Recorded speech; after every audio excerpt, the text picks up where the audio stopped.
दिग दिगंत और अनंत तक गूंजायमान है। ब्रह्मनाद है विधि का वो अटल विधान है। धर्म की अधर्म पर विजय का वो प्रमाण है। जायमान है वो अटल विधान है, विजय का वो प्रमाण है। ब्रह्मांड का महान योद्धा वो आर्यमान है।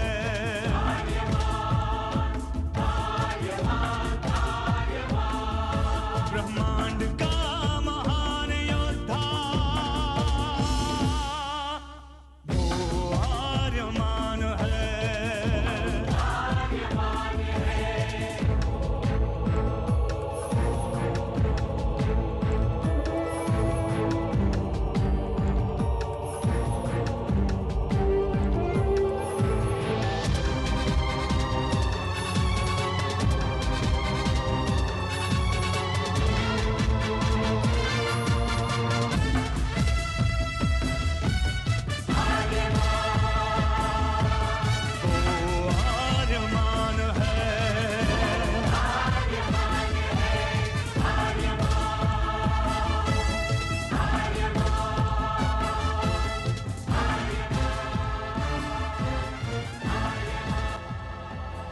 अनंत असीम ब्रह्मांड, अद्भुत विशाल विराट, जहां असंख्य आकाश गंगाएं प्रतिक्षण बनती रहती हैं, मिटती रहती हैं।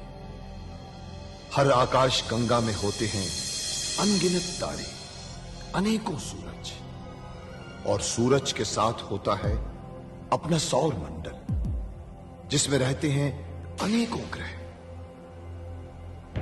न जाने कितने सूरज चमके और बुझ गए, न जाने कितने तारे चमके और खो गए, न जाने कितने ग्रह, कितनी पृथ्वियां, कितनी सभ्यताएं बनी, बढ़ी और खो गई समय की इस अनंत धारा में।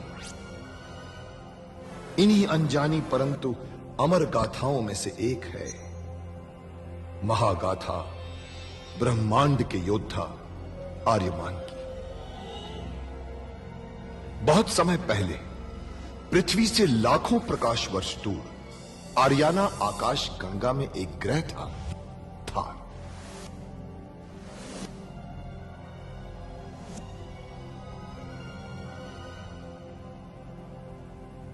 थार एक रेगिस्तान था, पानी की बूंद नहीं थी, फिर भी पूरे ब्रह्मांड के लिए मूल्यवान था थार, क्योंकि थार में थी ऐसी खाने जहां से दुर्लभ जीवनदायी पदार्थ निकलता था, जिसे थारस कहते थे। यह किसी भी ग्रह की जहरीली से जहरीली हवा को भी रासायनिक प्रक्रिया से प्राणवायु बना देता था, जीने के लायक बना देता था। कहावत थी, थारस जिसके वश में, पूरी आकाश गंगा उसके वश में। आर्याना आकाश गंगा की संरक्षक संस्था ओमियान के नियमों के अनुसार थारस को कोई भी व्यक्ति अपने वश में नहीं कर सकता था, यहां तक कि थार ग्रह का राजा जारांत भी नहीं। राजा होते हुए भी जारांत अपना राज्य गणतंत्र प्रणाली से चलाता था। खानों से निकलने वाले थारस का 25% भाग ही थार ग्रह के हिस्से में आता था। बाकी का हिस्सा ओसेक अंतरिक्ष संगठन में चला जाता था।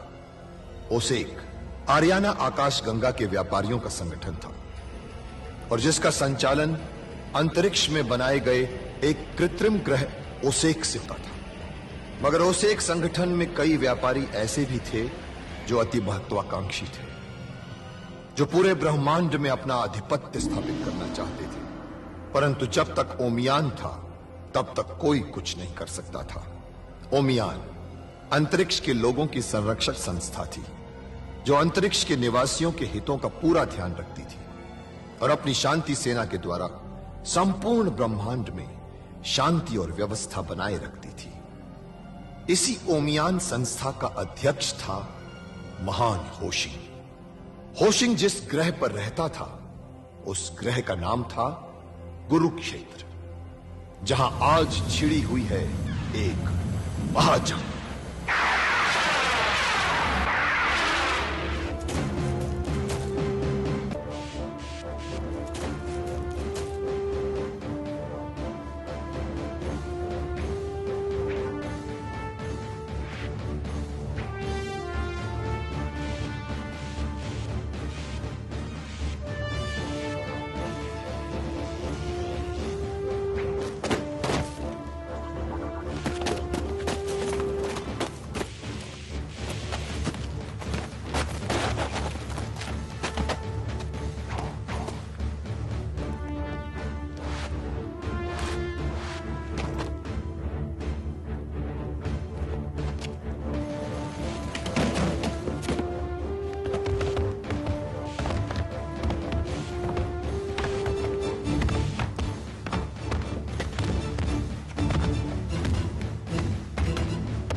आर्यमान का गुरुदेव होशिंग को प्रणाम।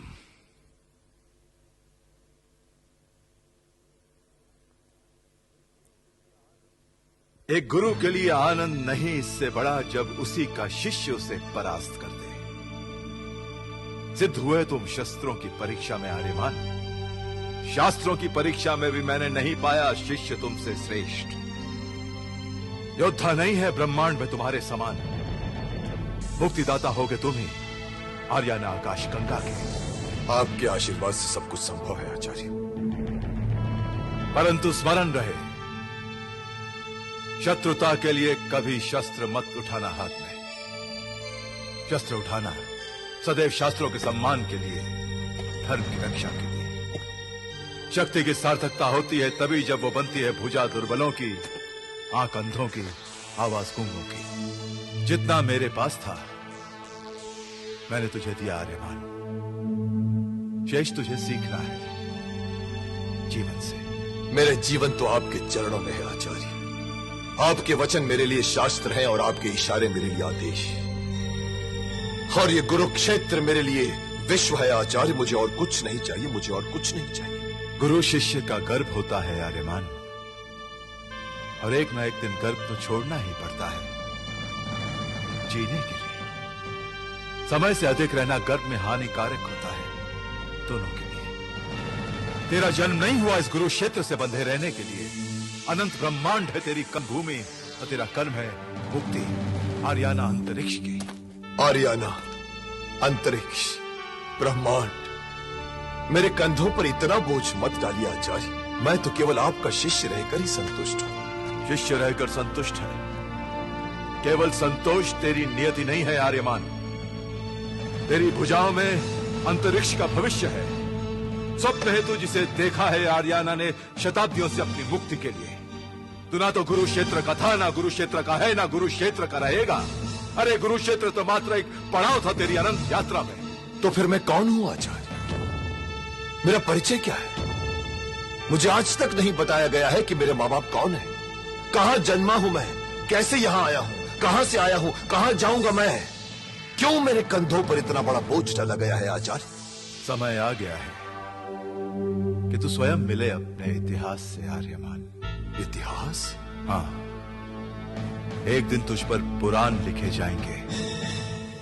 बनेगा तेरा इतिहास महागाथा ब्रह्मांड की। प्रारंभ होती है जन्म से कई प्रकाश वर्ष पहले, जब हुआ था इस अंतरिक्ष का सबसे भयानक परमाणु युद्ध। लाखों ग्रह और उपग्रह तो क्या, तारे तक झुलस गए थे इस महायुद्ध में। बचे हुए ग्रहों के लोगों ने अपने प्रतिनिधि बुलाए शांति की स्थापना के लिए, ओमियान की स्थापना के लिए। तब से ओमियान के संरक्षक शांति और व्यवस्था रखते आए हैं अंतरिक्ष में अपनी शांति सेना से। अध्यक्ष रहा हूं मैं तब से ओमियान का। लेकिन जीवन चलता नहीं केवल शुभ से, अशुभ का प्रतीक भी आता रहता है।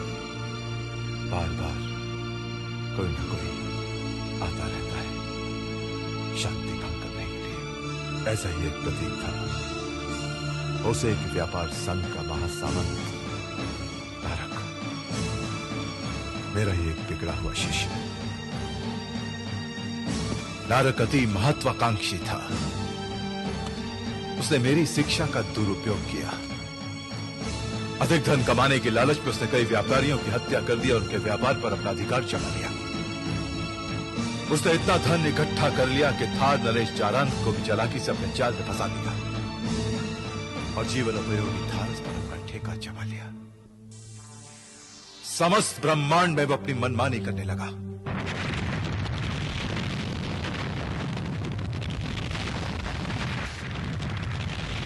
ये क्या किया महासामंत नारक? जरा सी बात के लिए आपने पूरा ग्रह उड़ा दिया। प्रश्न जरा सी बात का नहीं, सिद्धांतों का होता है सामंत वैशाख। जरा सी खरोंच आगे चलकर नासूर बन जाती है।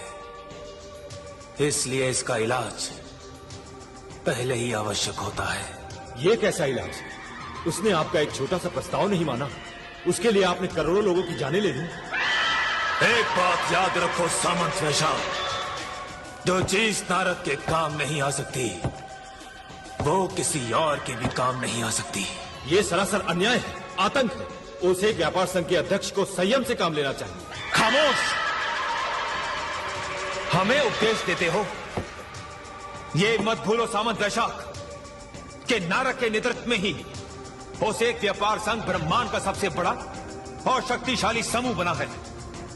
आज अंतरिक्ष के व्यापार पर उसे का ही एक अधिकार है। इसमें सिर्फ आपका ही नहीं, ओसेक संघ के सदस्यों का भी महत्वपूर्ण योगदान है। योगदान उनका केवल गिनती का है। उन्होंने सदस्य बनकर सिर्फ संख्या बढ़ाई है। ओसेक व्यापार संघ को ऊंचाइयों पर पहुंचाने वाला सिर्फ मैं हूं, मैं महासामंत नारद। और मैं अपने काम में किसी का हस्तक्षेप पसंद नहीं करता। परंतु आपके सारे कार्य ओमियान संघ के नियमों के विरुद्ध हैं। ओमियान संघ आपके अनैतिक व्यवहार को सहन कभी नहीं करेगा। परंतु मेरे विरुद्ध ओमियान में जाएगा कौन? मैं जाऊंगा और आपकी इस कारगुजारी की शिकायत करूंगा और आपको दंड दिलवाऊंगा। सामंत वैशाख, तुम मेरे विरुद्ध ओमियान में जाओगे, महासामंत नारद को दंड दिलवाओगे। हाँ हाँ, अब मैं आपके ओसेक व्यापार संघ से अपनी सदस्यता वापस ले रहा हूं। बहुत अच्छे सामंत वैशाख, अब जब तुम उसे एक संघ के सदस्य नहीं रहे तो उसे एक संघ को भी तुम्हारी कोई आवश्यकता नहीं। और जिस किसी को उसे एक संघ की आवश्यकता नहीं होती, पूरे ब्रह्मांड को भी उसकी कोई आवश्यकता नहीं होती। सामंत वैशाख, हम तुम्हारे त्याग पत्र पर मोहर लगाते हैं।